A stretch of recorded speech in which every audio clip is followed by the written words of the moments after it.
Bonjour à tous. Bonjour à ceux à qui j'avais pas encore dit bonjour.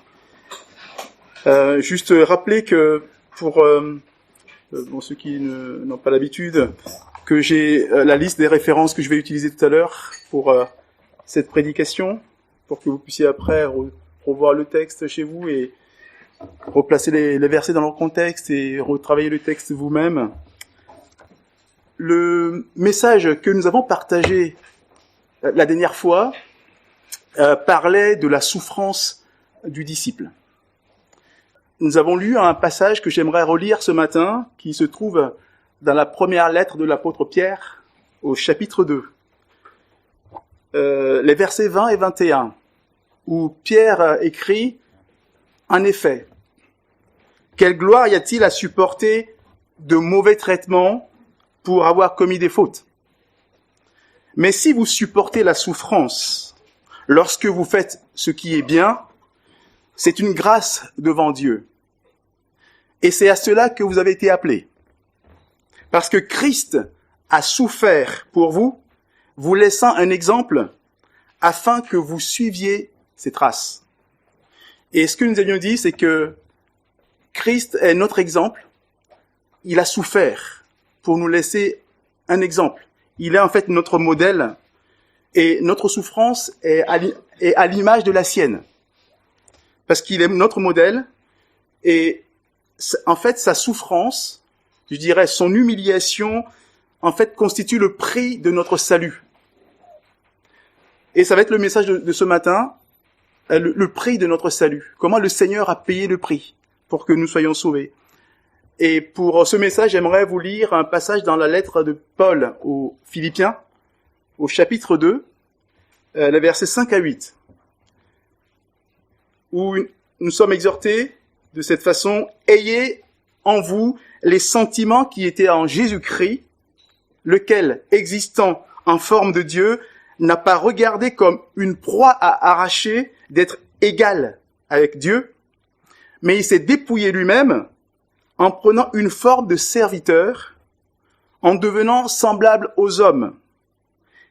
Et ayant paru comme un simple homme, il s'est humilié lui-même, se rendant obéissant jusqu'à la mort, même jusqu'à la mort de la croix. » Donc on va essayer de voir comment Jésus-Christ s'est humilié pour notre salut. Ce texte nous dit qu'il était égal avec Dieu, mais qu'il a finalement pris une forme de serviteur, il a pris la forme d'un simple homme, qu'il a été obéissant jusqu'à la mort, et pas n'importe quelle mort, la mort de la croix. Et nous allons développer cette notion et approfondir ce texte. Nous allons traverser un peu les Écritures, voir un peu comment le Christ s'est humilié pour notre salut. On va voir qu'en fait, il a descendu des marches, plusieurs marches, de plus en plus dans l'humiliation jusqu'à la mort. Et la première marche, qui peut nous paraître anodine, c'est le simple fait qu'il a quitté le ciel. Parce qu'en fait, en quittant le ciel, il a abandonné sa gloire. Il était dans une gloire que nous ne pouvons même pas imaginer.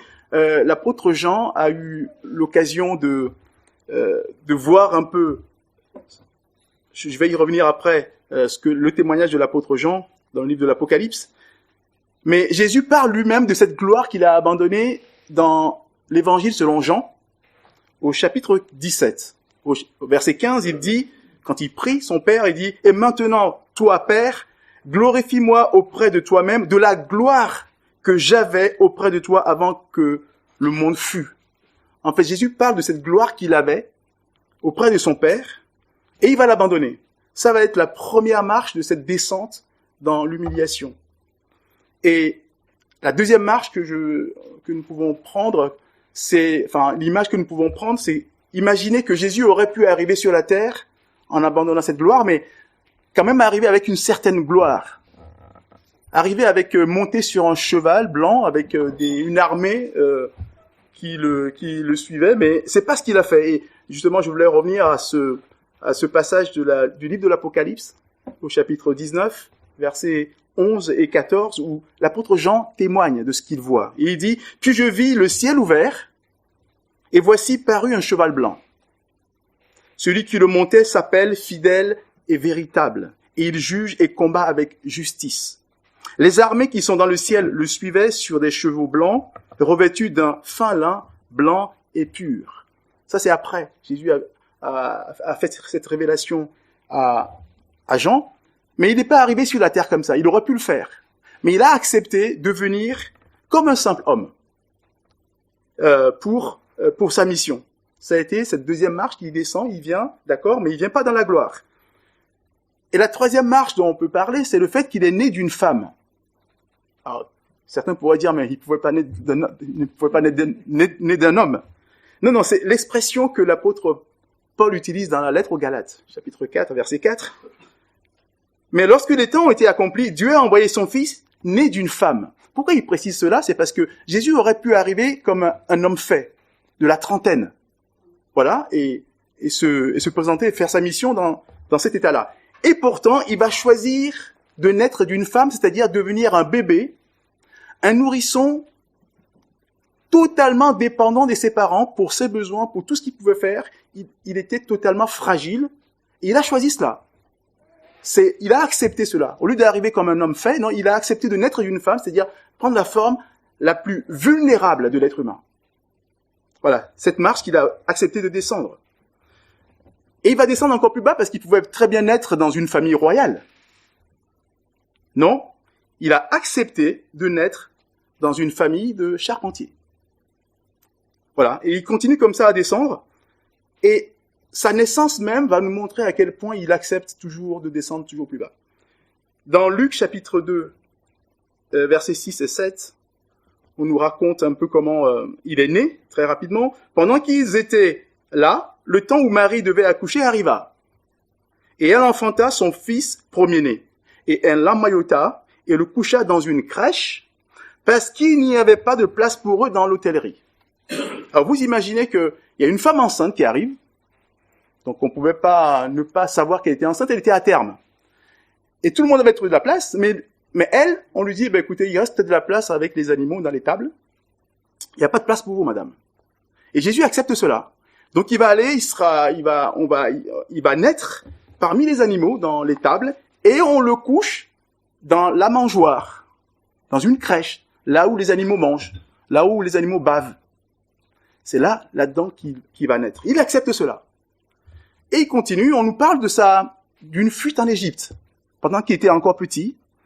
Matthieu chapitre 2, versets 13 et 14.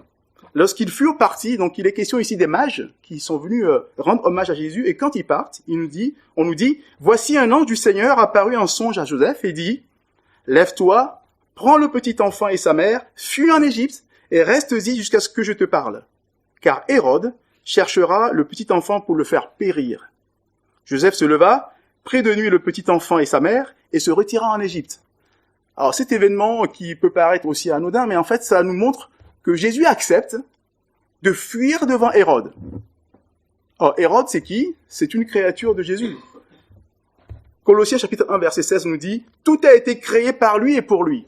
Il est le créateur de tout, il est le créateur d'Hérode. Et il accepte de fuir devant sa propre créature. Il s'humilie ainsi. Il accepte cela.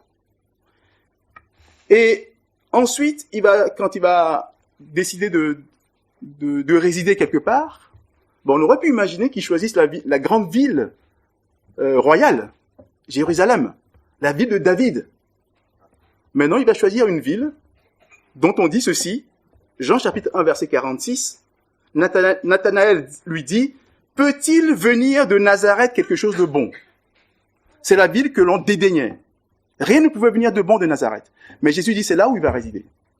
Il sera le Nazaréen. Il va vivre à Nazareth. Il descend encore dans sa marche d'humiliation. Et avant de commencer sa mission, il va passer par un baptême qu'on nous raconte dans Matthieu chapitre 3, verset 13. Alors Jésus vint de la Galilée, Jourdain, vers Jean pour être baptisé par lui. Ce que j'aimerais soulever ici, c'est pas le baptême en lui-même, mais c'est ce qui se passe. Vous imaginez donc Jean, qui est dans l'eau, qui est en train de baptiser les gens, il y a une file de personnes repentantes qui s'avancent vers lui pour se faire baptiser. Et Jésus se met dans cette file de personnes avançant honteusement, la tête baissée parce qu'ils reconnaissent leur péché. Et Jésus accepte de se mettre dans cette file-là. Voilà. C'est le Fils de Dieu qui accepte de faire ça. Et ce n'est pas fini. Là, maintenant, il est baptisé. Il va commencer son ministère terrestre. Et aujourd'hui, on va dire on va l'appeler un SDF, sans domicile fixe. Il a accepté de vivre une vie comme ça, où il dit lui-même dans Luc chapitre 9, verset 58, « Les renards ont des tanières, et les oiseaux du ciel ont un nid. Mais le Fils de l'homme n'a pas un lieu où il puisse reposer sa tête. » Voilà la condition dans laquelle Jésus accepte de vivre. De lieu en lieu, comme un SDF, on dirait aujourd'hui. Et maintenant qu'il va aller vraiment vers sa mission finale, il va monter à Jérusalem, et là, il va prêcher, il va commencer vraiment son ministère public, vraiment, et il va aller à Jérusalem, et dans Marc, chapitre 11, verset 7, on nous raconte quelque chose que vous connaissez déjà, où il est question d'un âne. Les disciples amenèrent à Jésus l'ânon, sur lequel ils jetèrent leurs vêtements, et Jésus s'assit dessus. C'est-à-dire qu'en allant à Jérusalem, il n'a pas choisi un cheval victorieux, il choisit un âne, toujours pour montrer son humilité. Il accepte cela. Il descend toujours plus bas.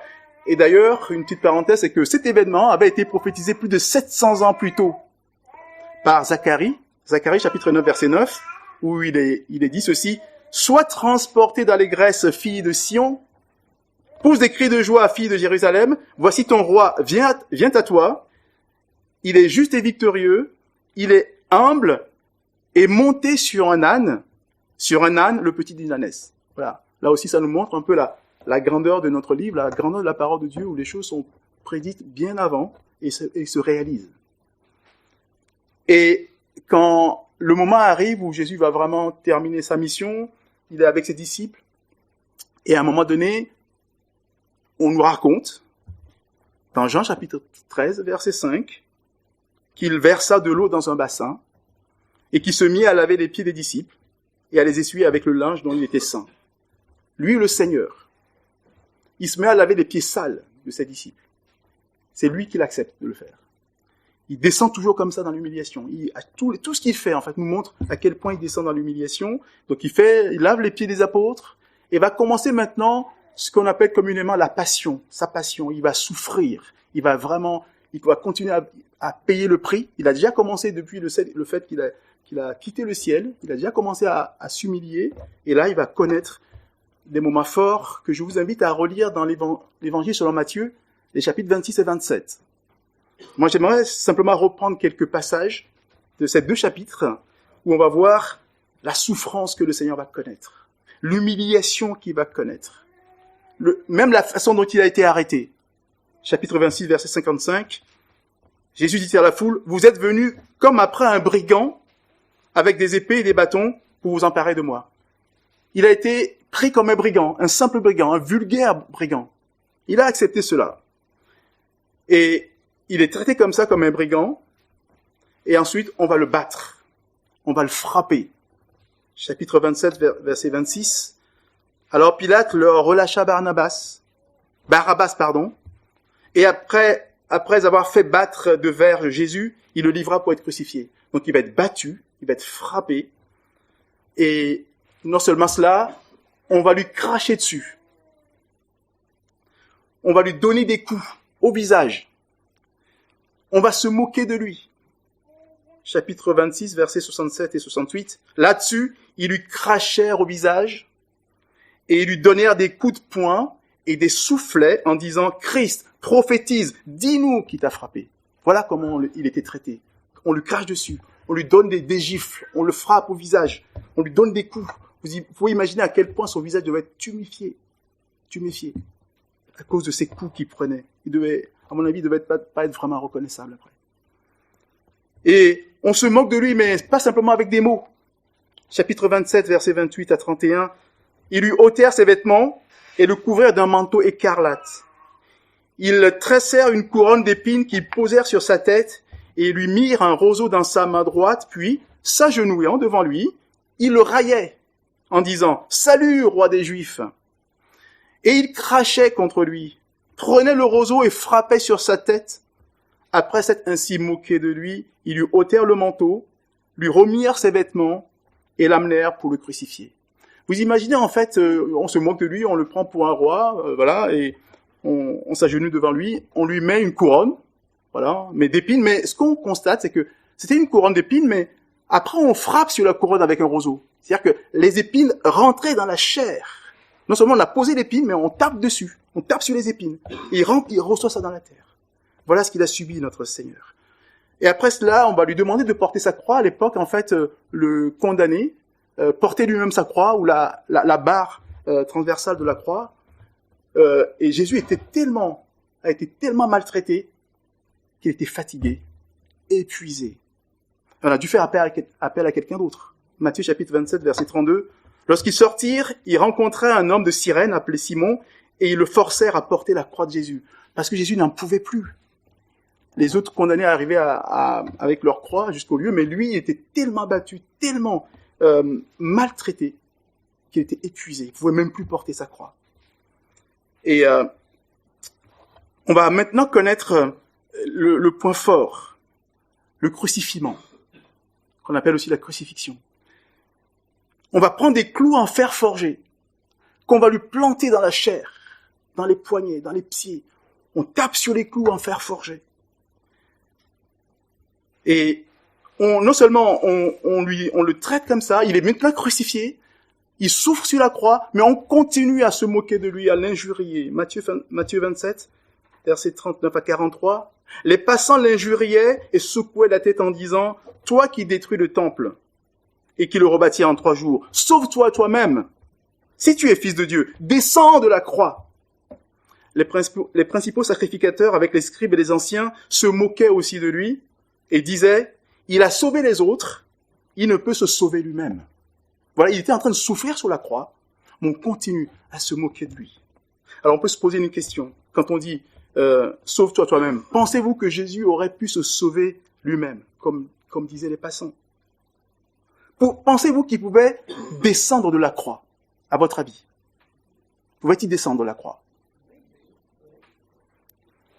Effectivement, s'il n'y avait que les clous en fer forgé, il serait descendu de la croix. Il avait le pouvoir de le faire. Mais croyez-moi qu'il ne pouvait pas descendre de cette croix. Parce que derrière ces clous en fer forgé, il y en avait d'autres qui le retenaient, dont il ne pouvait absolument pas se défaire. J'ai écouté il y a très longtemps une prédication qui m'a inspiré ces clous. C'est qu'il y avait 3 autres clous qui le retenaient, dont vraiment il ne pouvait pas se défaire. Le premier de ces clous, c'est nos péchés.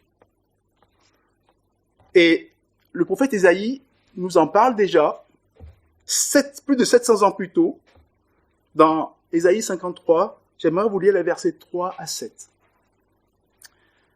On parle de Jésus ainsi, maltraité et abandonné des hommes, homme de douleur et habitué à la souffrance, semblable à celui dont on détourne le visage, nous l'avons dédaigné et nous n'avons fait de lui aucun cas. Cependant, ce sont nos souffrances qu'il a portées, c'est de nos douleurs qu'il s'est chargé.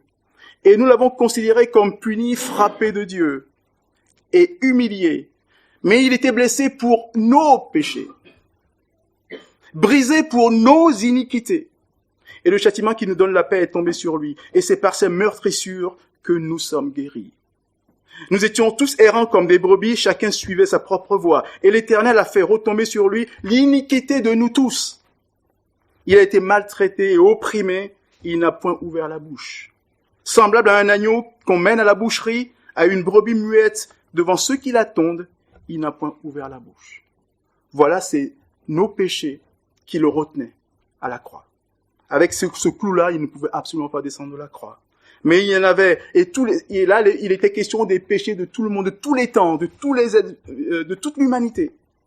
Voilà le clou qui le retenait. Il y avait un deuxième clou qui le retenait à la croix. C'était son amour pour nous. C'était son amour. C'est pour cet amour qu'il a accepté l'humiliation, les outrages, la souffrance. Quel amour il avait pour nous. Il a aimé jusqu'à la mort. Comme il disait lui-même, Jean chapitre 15, verset 13, « Il n'y a pas de plus grand amour que de donner sa vie pour ses amis. »